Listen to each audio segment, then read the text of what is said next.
Head area. ഇതിൻ്റെ തൊട്ട് താഴെയാണ് എന്ത് പിരികം. നിങ്ങൾ കഴിഞ്ഞ ആൾക്കാരെ ഒന്ന് പതിയെ സംസാരിക്കണേ.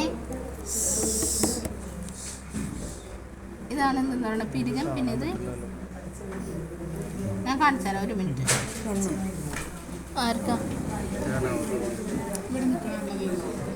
പിരികം എന്ന് പറയുന്നത് ഇതാണ് എന്ത് കണ്ണെന്ന് പറയുന്നത്. ഇനി ഈ മൂക്ക് കണ്ടുപിടിക്കാനുള്ള ഒരു എളുപ്പമായി, നമ്മളിപ്പോൾ കൈ ഇങ്ങനെ പിടിക്കൂലേ, നമ്മളിങ്ങനെ പിടിക്കുമ്പം ഇവിടെ ഒരു പ്രൊജക്റ്റ് ചെയ്ത ഭാഗം കാണാം. ഈ പ്രൊജക്റ്റ് ചെയ്ത ഭാഗമാണ് എന്തെന്ന് പറയുന്നത് മൂക്ക് എന്ന് പറയുന്നത്. അപ്പോൾ ഇങ്ങനെ നോക്കുമ്പം ഇതാണ് എന്ത് പ്രൊജക്റ്റ് ചെയ്ത ഭാഗം, ഇവിടെയാണ് എന്ത് വരുന്നത് മൂക്ക് വരുന്നത്. ഇനി വായ എന്ന് പറയുന്നത് നമുക്ക് ഇത് തലയാണല്ലോ, തലയിൽ 2 ജോയിൻ്റ് അല്ലേ നമ്മൾ പഠിച്ചത്. ഇതാണ് നമ്മുടെ എന്ത് ജോയിൻ്റ് എന്ന് പറയുന്നത്. ഇതാണ് നമ്മുടെ നെക്ക് ജോയിൻ്റ്. ഈ രണ്ടാമത്തെ ജോയിൻ്റാണ് എന്ത് നെക്ക് ജോയിൻ്റ് എന്ന് പറയുന്നത്. അപ്പോൾ ഈ ജോയിൻറ്റിൻ്റെ തൊട്ട് മുകളിലാണ് എന്ത് വായ വരുന്നത് അല്ലേ. അപ്പോൾ ഇതിൻ്റെ മുകളിലായിട്ടാണ് എന്ത് വരുന്നത് വായ വരുന്നത്. ഇങ്ങനെ വന്നു. ഇനി ഇതിൻ്റെ ഉള്ളിലാണ് എന്ത് പല്ല് കാര്യങ്ങളൊക്കെ വരുന്നത്. ഇനി നമ്മുടെ പിരികം അവസാനിക്കുന്ന ഭാഗത്തു നിന്നാണ് ചെവി സ്റ്റാർട്ട് ചെയ്യുക. എല്ലാവരുടെ അതെ പിരികം അവസാനിക്കുന്ന ഭാഗം. അപ്പോൾ ഇതല്ലേ പിരികം. അപ്പോൾ പിരികം അവസാനിക്കുന്ന ഭാഗം എന്ന് പറഞ്ഞാൽ ഈ ലാറ്ററലായിട്ട് സൈഡിലാണ് എന്ത് വരുന്നത് ചെവി വരുന്നത്. ഇവിടെ അതേ ലാറ്ററലായിട്ട് സൈഡിലാണ് എന്ത് വരുന്നത് ചെവി വരുന്നത്. ക്ലിയർ ആയല്ലോ. ഇനി നമ്മൾ മനസ്സിലാക്കേണ്ട കാര്യം, ഇവിടെ ഈ 2 സൈഡിൽ ഇതിൻ്റെ തൊട്ട് താഴെ ഇവിടെയാണ് എന്തുള്ളത് ടോൺസിൽസ് ഉള്ളത്. ഇനി ഇതിൻ്റെ അകത്ത് ഇത്രയും ഭാഗങ്ങളിലാണ് എന്ത് larynx, pharynx, vocal code, trachea അങ്ങനെ വരുന്ന ഭാഗങ്ങളെല്ലാം ഈ ഭാഗത്താണ് വരുന്നത്. പിന്നെ ഞാൻ പറഞ്ഞ ഒരു ബട്ടർഫ്ലൈ ഷേപ്പിൽ ഒരു തൈറോയ്ഡ് ഗ്രന്ഥി എന്ന് പറയുന്നത് ഇങ്ങനെയാണ് വരിക. ക്ലിയർ. ഇതാണ് തൈറോയ്ഡ് ഗ്രന്ഥി എന്ന് പറയുന്നത്. പിന്നെ നമ്മൾ പഠിച്ചായിരുന്നു above the diaphragm, below the diaphragm. ഇതാണ് എന്ത് അബോവ് ദ ഡയഫ്രം ലൈൻ. അപ്പോൾ ഇത് അബോവ് ദ ഡയഫ്രം ലൈൻ ആകുമ്പം ഇവിടെ നിന്ന് നമ്മൾ നേരെ നടുക്ക് ഇങ്ങനെ വരച്ചു.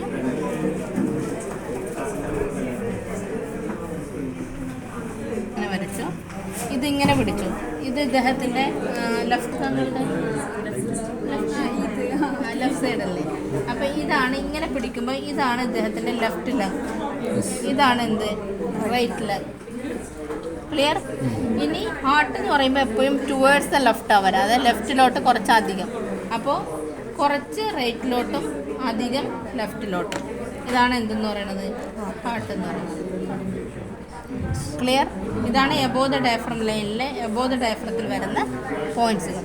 ഇനി ബിലോ ദ ഡയഫ്രം എന്ന് പറയുമ്പോൾ ബിലോ ദ ഡയഫ്രം എപ്പോഴും ഇതാണ് ഡയഫ്രം ലൈൻ, ഇത് ഡയഫ്രം ലൈൻ.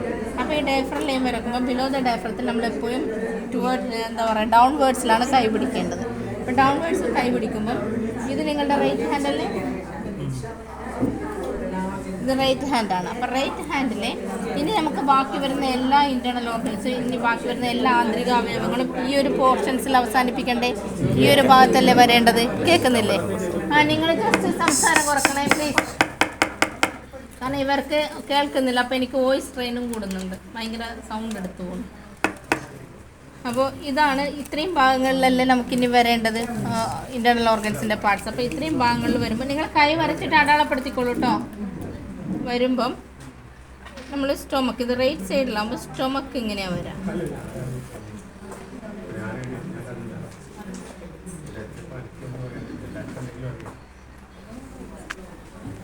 ഉണ്ടോ? ഇതാണ് എന്തെന്ന് പറയുന്നത് സ്റ്റൊമക്ക് എന്ന് പറയുന്നത്.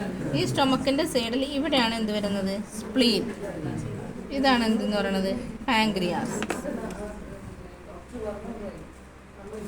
Stomach, pancreas, sorry spleen, pancreas.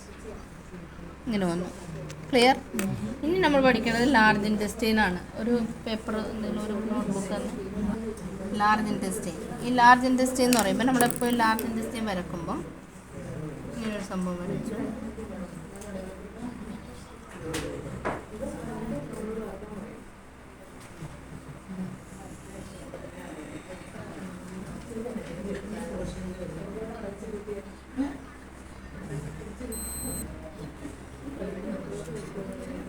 ഈ ലാർജ് ഇൻറ്റെസ്റ്റൈൻ്റെ ഫസ്റ്റ് പോർഷൻസിനെ നമ്മൾ പറയുന്ന പേരാണ് അപ്പൻഡിക്സ് എന്നാണ് പറയാം. മനസ്സിലായോ? ഇങ്ങനെ ഇതൊരു കോളം പോലെയല്ലേ ഉള്ളത്. ഇങ്ങനെ പോകുന്ന കോളത്തെയാണ് നമ്മൾ അസെൻഡിങ് കോളം എന്ന് പറയുക. Ascending colon. ഇതാണെന്ത് ട്രാൻസ്വേഴ്സ് കോളൻ.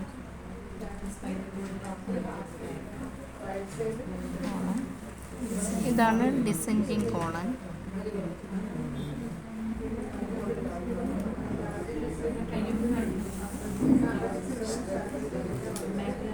Sigmoid colon. ഇതാണ് റെക്ടം, ആനസ് റെക്ടം എന്ന് പറയുന്നത്. ഇങ്ങനെയാണ് വരുന്നത്. നമ്മളെപ്പോഴും നമ്മുടെ ബവൽ മൂവ്മെൻറ്റ്സ്, അതായത് നമ്മുടെ മോഷൻസിൻ്റെ മൂവ്മെൻറ്റ്സ് വരുന്നത് ഈ ഒരു ഡയറക്ഷനിലാണ്. കണ്ടോ, ഇങ്ങനെ വന്നിട്ടല്ലേ മോഷൻ വന്നിട്ട് താഴത്തോട്ട് പോകുന്നത്, ആനസിൽ കൂടി പുറത്ത് പോകുന്നത്. അപ്പോൾ നമ്മൾ ഈ ലാർജ് ഇൻറ്റെസ്റ്റൈൻ എടുക്കുവാണെങ്കിൽ ഇത് ഇദ്ദേഹത്തിൻ്റെ റൈറ്റ് ഹാൻഡ് അല്ലേ. അപ്പോൾ റൈറ്റ് ഇൻറ്റെസ്റ്റൈൻ്റെ ഫസ്റ്റ് പോർഷനെ പറയുന്നതാണ് അപ്പൻഡിക്സ്. ഇവിടെ വരുന്ന ഇൻഫ്ലമേഷത്തെയാണ് അപ്പൻഡിസൈറ്റിസ് എന്ന് പറയാം. അപ്പൻഡിക്സ് ഈസ് ദ ഓർഗൻ, അതിൽ വരുന്ന ഇൻഫ്ലമേഷനാണ് അപ്പൻഡിസൈറ്റിസ്. സോ ഇവിടെ നമ്മൾ ലാർജ് ഇൻറ്റെസ്റ്റൈൻ്റെ ഫസ്റ്റ് പോർഷൻ വരുന്നത് ഈ ഒരു ഭാഗത്താണ്. കണ്ടോ, ഇങ്ങനെ വന്നു. ദെൻ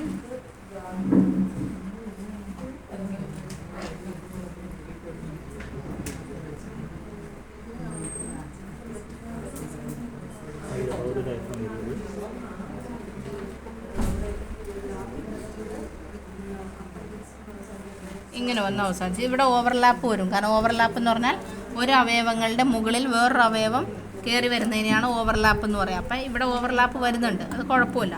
അപ്പം ലാർജ് ഇൻറ്റെസ്റ്റൈൻ എന്ത് ചെയ്തു, ഇങ്ങനെ വന്നു. ക്ലിയറായി. ഇനി നമുക്ക് ഈ രണ്ട് ഫിംഗേഴ്സിൻ്റെ ഇതുണ്ടല്ലോ, ഇത് കാലല്ലേ പഠിച്ച, ഇതിൻ്റെ ഇങ്ങോട്ടാണ് എന്ത് വരുന്നത്, ഓവറി വരുന്നത്. ഇത് രണ്ട് ഓവറി ഇങ്ങനെയാണല്ലോ. എന്താ പറയുക, ബിലോ ദ ഡയഫ്രം പഠിക്കുമ്പോൾ ഡൗൺവേർഡ്സ് അല്ലേ കൈ പിടിക്കേണ്ടത്. അപ്പോൾ ഇത് അദ്ദേഹത്തിൻ്റെ റൈറ്റ് ഹാൻഡ് ആയതുകൊണ്ട് ഇത് അദ്ദേഹത്തിൻ്റെ ലെഫ്റ്റ് സൈഡാണ്, ഇതാണ് റൈറ്റ് സൈഡ്. സോ ഇത് ലെഫ്റ്റ് ഓവറി, ഇത് റൈറ്റ് ഓവറി. ക്ലിയർ. ഇത് രണ്ടിൻ്റെയും നടുക്കാണ് എന്ത് വരുന്നത്, യൂട്രസ് വരുന്നത്. ഇനി യൂറിനറി ബ്ലാഡറും ഈ പറഞ്ഞ പോലെ ഓവർലാപ്പ് പോലെ ഇവിടെ തന്നെയാണ് യൂറിനറി ബ്ലാഡറും വരുന്നത്, മൂത്രസഞ്ചി. പിന്നെ ജനറ്റൽ ഓർഗൻസ് എന്ന് പറഞ്ഞാൽ ജനനേന്ദ്രിയ അവയവവും ഈ ഭാഗങ്ങളിൽ തന്നെയാണ് വരിക. അതായത് ലേഡീസിൻ്റെ ജനനേന്ദ്രിയ അവയവം ഈ ഭാഗത്ത് വരും. ഇനി ജെൻസിൻ്റെ ആകുമ്പോൾ നമ്മൾ സീഡ് തെറാപ്പിയൊക്കെ വെക്കുവാണെങ്കിൽ കുറച്ച് നീളത്തിൽ, അതായത് ഈ ഭാഗങ്ങളും കൂടി ഇൻക്ലൂഡ് ചെയ്തിട്ടായിരിക്കും നമ്മൾ സീഡ് തെറാപ്പിയൊക്കെ വെക്കേണ്ടത്. കാരണം എന്താ വെച്ചാൽ സ്ട്രക്ചർ വൈസിൽ വ്യത്യാസമുള്ളതുകൊണ്ട്. ക്ലിയർ. ഇനി മറ്റേ തന്നെ ചെയ്യാൻ പറ്റത്തില്ല. ഇവിടെ നമ്മൾ ലെങ്സ് പഠിച്ചു കഴിഞ്ഞു അല്ലേ. നമ്മൾ റൈറ്റ് ഹാൻഡിൽ ഇവിടെ എന്തായിരുന്നു പഠിച്ചത്, സ്റ്റൊമക്ക്, സ്പ്ലീൻ, പാൻക്രിയാസ് ഒക്കെ. അപ്പോൾ എപ്പോഴും മനസ്സിലാക്കേണ്ട ഒരു കാര്യം എന്താണെന്ന് വെച്ചാൽ സ്റ്റൊമക്ക്, സ്പ്ലീൻ, പാൻക്രിയാസ് ഇത്രയും സംഭവങ്ങൾ ട്രീറ്റ് ചെയ്യാനായിട്ട് റൈറ്റ് ഹാൻഡ് യൂസ് ചെയ്യുക. റൈറ്റ്, അത് ജെൻ ആയിക്കോട്ടെ ലേഡി ആയിക്കോട്ടെ. ഈ റൈറ്റ് ഹാൻഡ് യൂസ് ചെയ്യുക എന്ന് പറഞ്ഞിട്ട് കാര്യമില്ല, റൈറ്റ് ഹാൻഡിൽ എവിടെ ചെയ്യണം, എവിടെ എന്നുള്ളതാണ് ഇവിടെ. അത് നിങ്ങൾക്ക് ഒരു ഐഡൻറ്റിഫൈ ആയിട്ട് മാർക്ക് കിട്ടാൻ വേണ്ടി നമുക്ക് വേണമെങ്കിൽ പറയാം സ്മോൾ ഫിംഗറിൻ്റെ താഴെ ഈ ഭാഗം, അല്ലെങ്കിൽ റിസ്റ്റിനോട് ചേർന്ന ഭാഗം, എങ്ങനെ വേണമെങ്കിലും പറയാം അതിന്. മനസ്സിലായോ? ഈ ഭാഗത്ത് വേണം നമ്മൾ ചെയ്യാനായിട്ട്.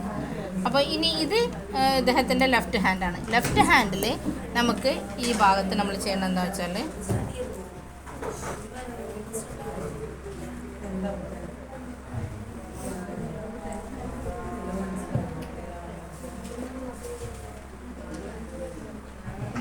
ലിവറാണ്, വേർത്തുകൊണ്ട് വരുന്നില്ല. ഇതാണ് എന്ത്, ഗോൾ ബ്ലാഡർ.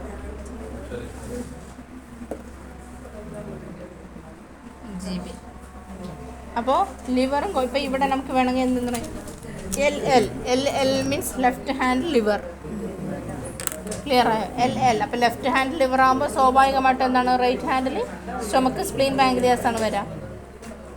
ക്ലിയർ ആയില്ലേ?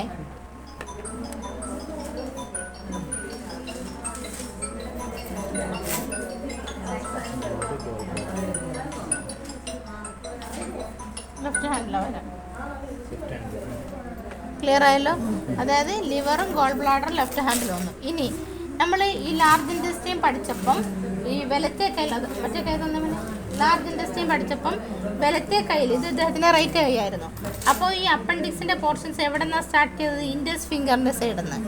ഇനി ആ മൊബൈൽ മോൾ പിടിച്ച് ആ കൈ തന്നെ ഇതിൻ്റെ മുകളിൽ കയറ്റി വെക്കുമെന്ന് വിചാരിച്ചോ, ഇതിൻ്റെ മുകളിൽ കയറ്റി വെക്കുമെന്ന് വിചാരിച്ചോ. അങ്ങനെ ഇവിടെ അല്ലേ അപ്പൻഡിക്സ് സ്റ്റാർട്ട് ചെയ്തത്, അത് തന്നെ ഇതിൻ്റെ താഴെ ഇത് മാറ്റി എവിടെയാ അപ്പോൾ വരാം, സ്മോൾ ഫിംഗറിൻ്റെ സൈഡിൽ നിന്ന്. അല്ലേ? ലെഫ്റ്റ് ഹാൻഡ് എന്നാണ്. അപ്പോൾ ലെഫ്റ്റ് ഹാൻഡിൽ സ്മോൾ ഫിംഗറിൻ്റെ സൈഡിൽ നിന്നാണ് ലാർജ് ഇൻറ്റെസ്റ്റൈൻ സ്റ്റാർട്ട് ചെയ്യുക. റൈറ്റ് ഹാൻഡിൽ ഇൻഡെക്സ് ഫിംഗറിൻ്റെ സൈഡിൽ നിന്നാണ് ലാർജ് ഇൻറ്റെസ്റ്റൈൻ സ്റ്റാർട്ട് ചെയ്യുന്നത്. അപ്പോൾ ഇവിടെ ലാർജ് ഇൻറ്റെസ്റ്റൈൻ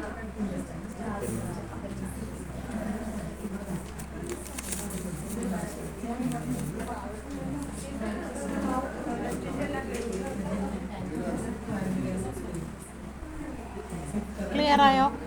ഇനി സ്റ്റൊമക്ക് എന്ന് പറയുന്നത് അല്ല, എന്താ പറയുക, സ്മോൾ ഇൻറ്റെസ്റ്റൈൻ എന്ന് പറയുന്നത് ഇതിൻ്റെ ഉള്ളിൽ തന്നെ ഇങ്ങനെ കെട്ടിവിടുന്നതാണ് സ്മോൾ ഇൻറ്റെസ്റ്റൈൻ. മറ്റേ കയ്യിലും അങ്ങനെ. ക്ലിയർ? ഇനി സ്പൈനൽ കോഡ് നമ്മൾ 33 വെർട്ടിബ്രാസ് സ്പൈനൽ കോഡ് പഠിച്ചു. അതിൽ നമ്മൾ ഇത്രയും പോർഷൻസ് ആണ് നമുക്ക് എന്ത് വരുന്നത്, സ്കൾ വരുന്നത്. നമ്മുടെ സ്കൾ എന്ന് പറയുമ്പം തലയോട്ടിയുടെ ഉള്ളു. അപ്പോൾ നമുക്ക് ഈ സർവിക്കൽ സ്റ്റാർട്ട് ചെയ്യണത് നേരെ ഇവിടെ തന്നെയാണ് സർവിക്കൽ സ്റ്റാർട്ട് ചെയ്യുക. അത് വരുമ്പം നേരെ ഈ ഭാഗത്താണ് സർവിക്കൽ സ്റ്റാർട്ട് ചെയ്യുന്നത്. അപ്പോൾ C1 നമുക്ക് ഇവിടെ വെച്ചിട്ട് തന്നെ എന്ത് ചെയ്തു, C1 സ്റ്റാർട്ട് ചെയ്തു. Then C2, C3, C4, C5, C6, C7. ഏകദേശം ഈ ഒരു എല്ലോട് കൂടി C7 അത് കറക്റ്റ് ചെയ്ത് കൊടുത്തു കഴിഞ്ഞാൽ കിട്ടും. C7 ഈ എല്ലോട് കൂടി എന്തായി, C7 അവസാനിച്ചു. സർവിക്കൽ 7. സർവിക്കൽ ആകെ 7 അല്ലേ ഉള്ളത്. പിന്നെ വരുന്നതാണ് തൊറാസിക്. തൊറാസിക് എന്ന് പറയുമ്പോൾ അവിടെയും പിന്നെ ഗ്യാപ്പില്ല, നേരെ ഇവിടെ നിന്ന് തന്നെ നമ്മൾ സ്റ്റാർട്ട് ചെയ്യും. അപ്പോൾ തൊറാസിക് 1 ഇവിടെ നിന്ന് സ്റ്റാർട്ട് ചെയ്തു.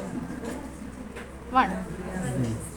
ദെൻ ഇങ്ങനെ തന്നെയാണ് പോവുക. തൊറാസിക് 1, 2, 3, 4, 5, 6, 7, 8. 8 എന്ന് പറഞ്ഞാൽ ഇവിടെ ഒരു കുഴി കാണാം, കണ്ടോ? മടക്കുമ്പോൾ ഒരു കുഴി കാണാം, മൂക്കിപ്പൊടി കുഴിയൊക്കെ എന്ന് പറയും. ഈ കുഴിയിൽ എന്താ അവസാനിച്ചു, തൊറാസിക് 8. ഇവിടെയാണ് കുഴി വരിക. തൊറാസിക് 8 അവസാനിച്ചു. ഇനി തൊറാസിക് 9 നോക്കണമെങ്കിൽ നമ്മളിവിടെ ബിലോ ദ ഡയഫ്രം ലൈൻ വരച്ചില്ലേ, അത് തന്നെ നമ്മൾ ബാക്കിലോട്ട് ഇങ്ങനെ വരച്ചു. പിന്നെ ഈ നടുവിരലും മോതിര വിരലിൻ്റെ നടുക്കൂടെ സ്ട്രൈറ്റ് ലൈൻ വരച്ചാൽ കിട്ടുന്ന ഈ ഭാഗം, അവിടെ നിന്ന് ഇതാണ് എന്തെന്ന് പറയുന്നത്, തൊറാസിക് 9 എന്ന് പറയുന്നത്. അപ്പോൾ ഇവിടെ ഞാൻ ജസ്റ്റ് ഇങ്ങനെ വരച്ചെന്നേ ഉള്ളൂ, ഇവിടെ കണക്ഷനൊന്നുമില്ല. മനസ്സിലാവുന്നുണ്ട്? ഇവിടെ കണക്ഷൻസ് ഒന്നുമില്ല. ഇവിടെ 8 വരെ പോയിട്ട് പിന്നെ 9 ഇവിടെ നിന്ന് സ്റ്റാർട്ട് ചെയ്യാം. പിന്നെ വരുന്നതാണ് 10, 11, 12. അപ്പോൾ തൊറാസിക് 12 ഇവിടത്തോടുകൂടി അവസാനിച്ചു.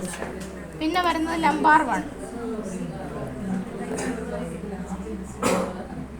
ലംബാർ 1 തുടങ്ങി. Then lumbar 2, 3, 4, 5. ഇതോടുകൂടി ലംബാർ 5 അവസാനിച്ചു.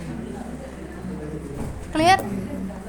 Then sacrum 1, 2, 3, 4, 5. സാക്രം 1 ഇവിടെ നിന്ന് തുടങ്ങി, ഇവിടെ സാക്രം 5 അവസാനിച്ചു. പിന്നെ കോക്കിക്സ് എന്ന് പറയുന്നത് ഒരു ഫ്യൂസ്ഡ് ബോണാണ്. ഇങ്ങനെ ഇതിൻ്റെ അകത്ത് ഫ്യൂസ് ചെയ്ത് നിൽക്കുന്ന ഒരു ബോണാണ് കോക്കിക്സ് ബോൺ. അത് ഒറ്റ ബോണായിട്ടേ ഉണ്ടാവുള്ളൂ, പക്ഷെ 4 എണ്ണം ഒരുമിച്ച് കൂടിയിട്ടാണ്. അപ്പോൾ കോക്കിക്സ് ഉണ്ടാവുന്നത് ഇവിടെയാണ്. അപ്പോൾ പൈൽസിൻ്റെ ഒക്കെ ബുദ്ധിമുട്ടുണ്ടെങ്കിൽ നമ്മൾ ഇതിൻ്റെ ഇടയിൽ ഇവിടെയാണ് നമ്മൾ ട്രീറ്റ്മെൻ്റ് ഒക്കെ കൊടുക്കുക. ക്ലിയർ ആയോ? ക്ലിയർ?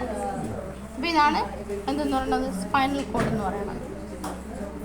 ഇനി ഇതിൽ കിഡ്നിയും കൂടി പഠിക്കാനുണ്ട്. കിഡ്നി എന്ന് പറയുമ്പോൾ നമ്മൾ ഈ സ്മോൾ ഫിംഗറിൻ്റെയും അങ്ങനെ വെച്ചവന് സ്മോൾ ഫിംഗറും ഇൻഡെക്സ് ഫിംഗറിൻ്റെ ഇടയിൽ കൂടി നമ്മളിങ്ങനെ സ്ട്രൈറ്റ് വരക്കുമ്പോൾ ഇങ്ങനെ പിടിക്കുമ്പോൾ ഇവിടെ കണ്ടോ, ഇവിടെ ഒരു കുഴി പോലെ കാണാം. അത് ഏകദേശം ഒരു ലംബാർ 1, ലംബാർ 2, ലംബാർ 3യുടെ ഭാഗത്ത് വരാം. അങ്ങനെ ഇങ്ങനെ പോകുമ്പോൾ കിട്ടുന്ന ഈ ഒരു കുഴി, അവിടെയാണ് എന്തെന്ന് പറയുന്നത്, നമ്മുടെ കിഡ്നി എന്ന് പറയുന്നത്.